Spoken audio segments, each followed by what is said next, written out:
This topic is about hypermagnesemia. When we look at the word hypermagnesemia, we have the prefix hyper, meaning high, the root word magnes, referring to magnesium, and the suffix emia, meaning present in the blood. If we put all that together, we see that hypermagnesemia means high magnesium levels in the blood. A normal serum magnesium level is between 1.5 and 2.5 milliequivalents per liter, or 0.75 and 1.25 millimoles per liter. Hypermagnesemia occurs when a client has an increased serum magnesium level greater than 2.5 milliequivalents or 1.25 millimoles. Magnesium is the second most abundant intracellular electrolyte, with potassium being the most abundant. This means that the body's cells contain a large amount of magnesium. It may be helpful to think of magnesium as having a relatively direct relationship with potassium, meaning if we gain or lose potassium, we will also most likely gain or lose magnesium. Magnesium primarily functions to facilitate muscle contractions throughout the body at the neuromuscular junction.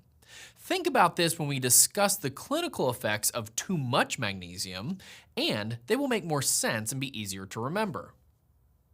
Magnesium is primarily absorbed through the gastrointestinal tract and is eliminated by the kidneys.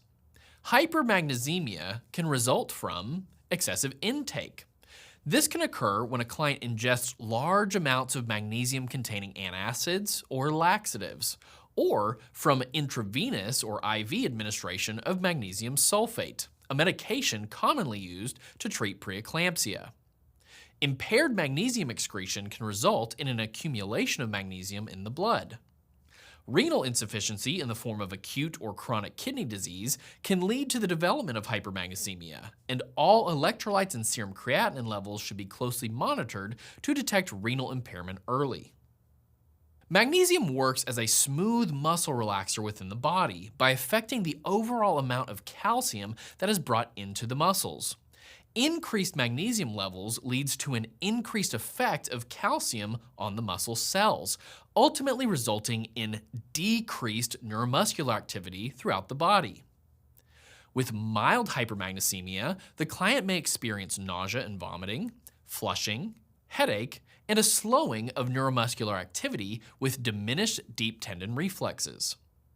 Moderate hypermagnesemia will have more pronounced effects. The client may experience somnolence or lethargy, deep tendon reflexes may be absent completely, and the client may experience hypotension and bradycardia. Again, everything is slowing down from a neuromuscular and cardiovascular standpoint. Severe hypermagnesemia will have the most drastic effects and can cause flaccid quadriplegia, respiratory depression or failure, and even cardiac arrest. The best way to treat hypermagnesemia is to address the underlying cause.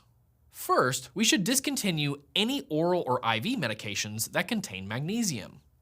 The effects of high magnesium levels can be reversed by administering IV fluids to dilute the magnesium in the blood, and also by giving IV calcium gluconate. The calcium competes with magnesium for binding sites at the receptors.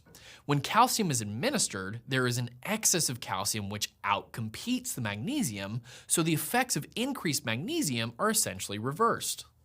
Throughout treatment, it is important to monitor serum magnesium levels to ensure they are decreasing. And we want to initiate continuous cardiac monitoring because hypermagnesemia can lead to hyperkalemia, and this can cause cardiac arrhythmias. So we should observe for tall T waves and heart blocks and intervene immediately. If magnesium levels are very high, dialysis can remove magnesium quickly from the body.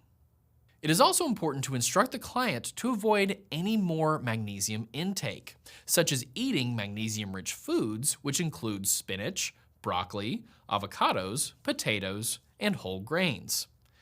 And again, we want to avoid any magnesium-containing medications.